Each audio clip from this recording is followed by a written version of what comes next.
श्रीहरी जगत पिता दूर करीतो व्यथा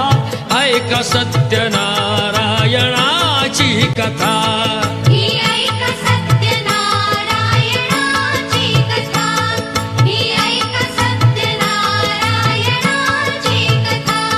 मुकुराजा होता महाथोर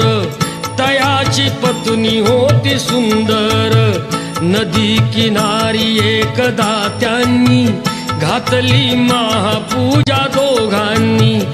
आले एक नौका त्याच मार्गानी नाव भरलेली पूर्ण द्रव्यानी होती व्यापारी साधू बाण्याची रीत पाहण्यास आला पूजनाची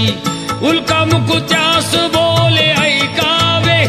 व्रत नारायणाचे आचरावे मनोइच्छित फळ